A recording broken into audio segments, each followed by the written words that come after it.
She was just 13 when it happened. She wasn't armed. She didn't fight. She wasn't a soldier, a politician, or a rebel. She was a child who woke up one morning in a small Rwandan town. And by sunset, her entire world was gone.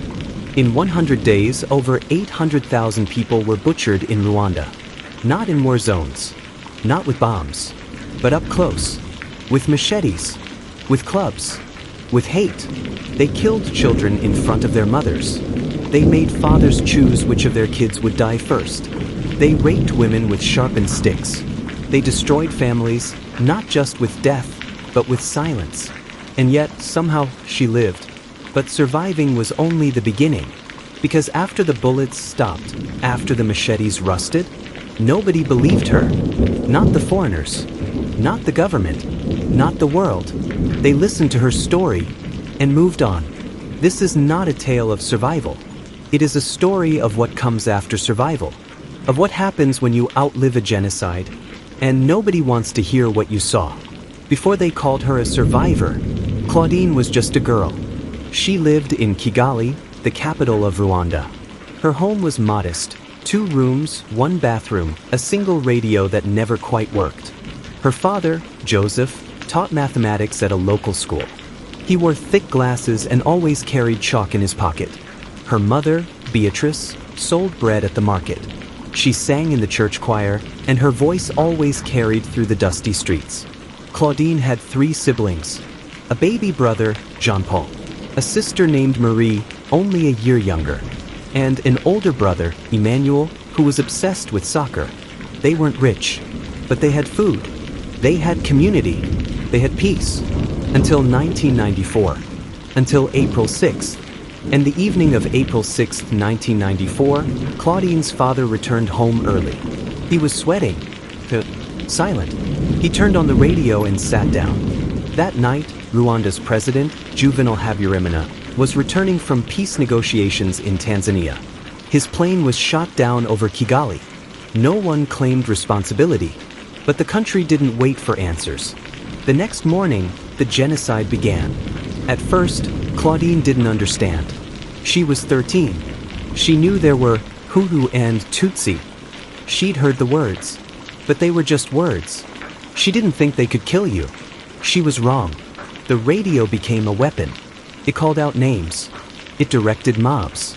It told people what to do. Cut down the tall trees. Crush the cockroaches.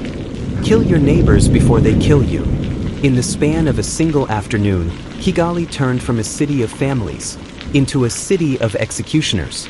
The first body Claudine saw was her neighbor. He was dragged from his home by a group of young men, boys she recognized. One of them used to play soccer with her brother. Another had helped her mother fix a broken cart just weeks earlier. Now they were shouting, laughing, and swinging machetes. When they were done, the man was no longer a man. Claudine vomited. Her father pulled her back inside. He locked the door and whispered a single word, hide. By day 3, the killings were on every street.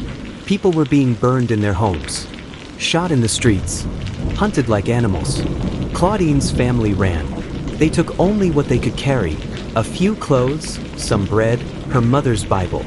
They ran to the church, the same church where Claudine had been baptized, where her parents were married, where she once sang Christmas songs under the tall wooden cross. They weren't alone. By the time the doors closed, more than 2,000 people were crammed inside. Mothers, fathers, babies, elders. Some had gunshot wounds. Others were already bleeding. They prayed. They cried. They waited. But the killers came anyway. On the 7th day, the church doors were barricaded, not to keep the killers out, but to keep the people in. The militia had a list. They knew who was hiding. Grenades were thrown through the windows. Bullets ripped through wooden pews. And then the machetes came. Claudine remembers her sister's scream. It cut through the chaos, high, desperate, final. Her mother fell first, then her brother, then silence. Claudine was underneath a pile of bodies, covered in blood, most of it not hers. She didn't move. She didn't blink. She didn't breathe louder than a whisper. She stayed like that for 6 hours. When the sun rose the next day, she crawled out of the church and into a new world. A world where her family was gone, where her childhood was gone, where she was the only one left. She walked for days, with no shoes, no food, no direction. She saw a woman carrying her dead baby. She saw children being used as bait. She saw a pile of bodies so high, it blocked the road. She slept in ditches. She drank from muddy puddles. She walked until her feet bled through the soles. In one village, a man gave her water, but when she thanked him, he asked for her name.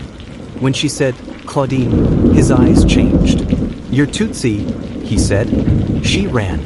She ran until her legs collapsed. And then she crawled. Eventually, an old woman took her in. No words, no questions, just a blanket and a place to sleep. That woman saved her life. When the genocide ended, Claudine was found by an aid group. She was skeletal, covered in scars. They took her to a displacement camp. There were tents, soup, mosquito nets, but there were no answers, no comfort, no justice. They asked her to tell her story. She tried. They nodded, wrote things down, and then moved on. They said they'd follow up. They didn't. She was 13, and already invisible. Years passed. She learned to speak again. She drew what she saw. She wrote about the church, about the killing, about the scarred man with one eye and a twisted mouth. She told her story to aid workers, journalists, foreign officials. They listened. Some cried, but nothing changed. Her name was rarely used. Her words were edited. Her pain was called too intense for television. She was told her story was not typical, too graphic, too dark. She survived a genocide, but the world didn't want to hear it. They preferred statistics, infographics, headlines. Not blood, not trauma, not her truth. In 2002, she was accepted into a relocation program. Belgium, a cold, quiet place. Strangers, so strange food.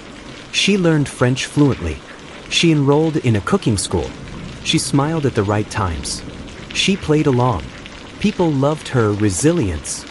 They called her brave. But they didn't know. They didn't know she woke up screaming some nights. That she couldn't walk into churches. That she still saw her mother's face every time she closed her eyes. So she stayed quiet. In 2018, Claudine saw a face in the local paper. A man, living in Belgium. A mechanic, Rwandan. One eye, crooked mouth. The man she saw in the church. The man she drew when she was 13. She went to the police. She gave them her notebook, her story, her evidence. They thanked her, told her they'd look into it. And then, silence. She had survived machetes. She had survived starvation.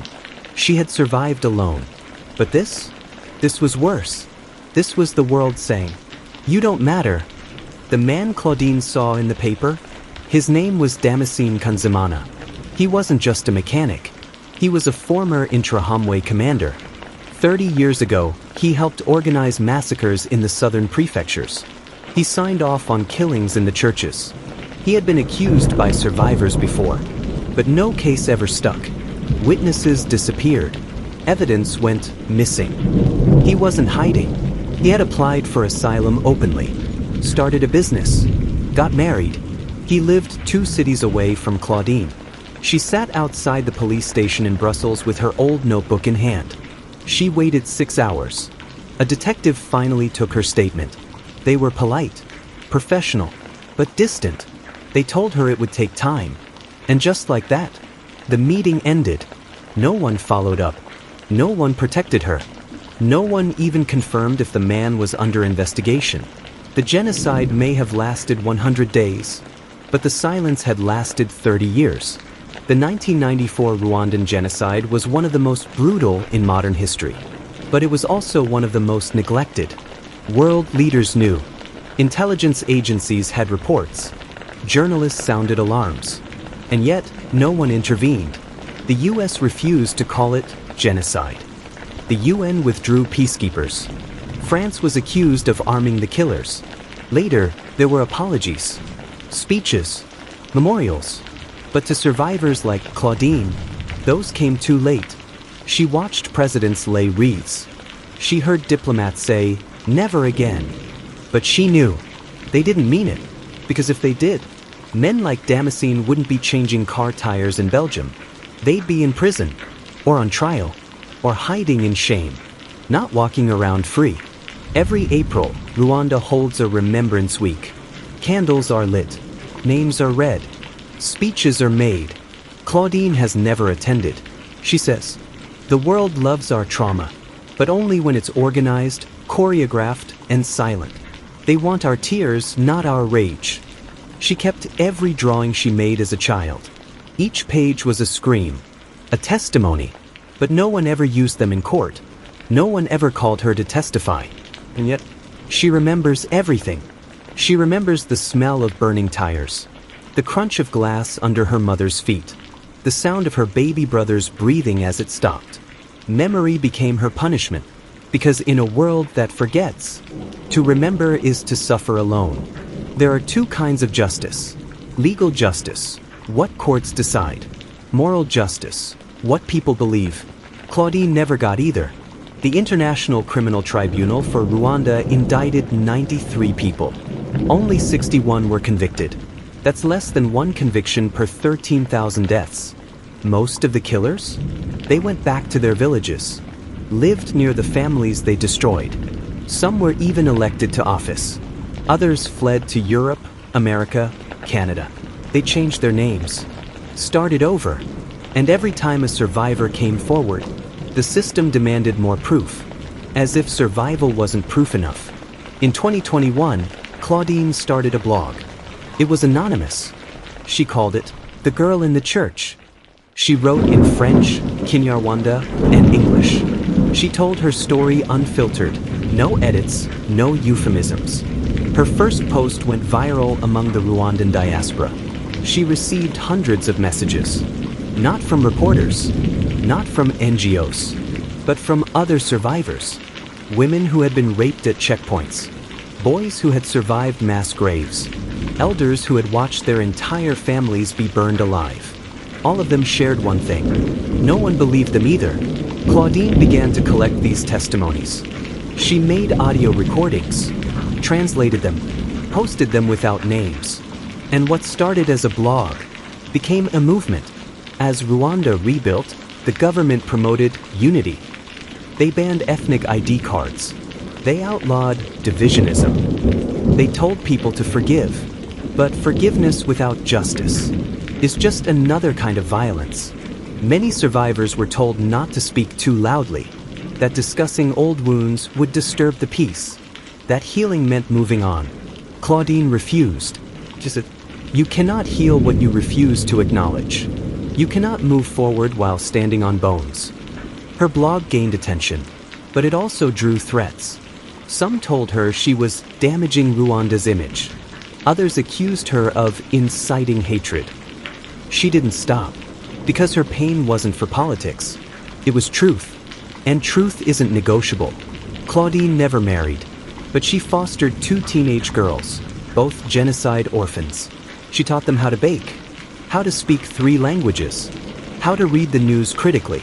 But most importantly, she taught them that their stories mattered, that surviving is not shameful, that speaking is not dangerous, that silence is not peace. One of the girls asked her, "If the world doesn't believe us, why keep talking?" And Claudine answered, "Because I believed you, and one voice is always enough to start a fire." Rwanda is not alone. Across the world, survivors of genocide are still silenced. Bosnia, women raped in mass camps were called liars. Darfur, entire villages burned, but few convictions. Myanmar, Rohingya survivors forced into refugee camps, their stories dismissed as exaggerated.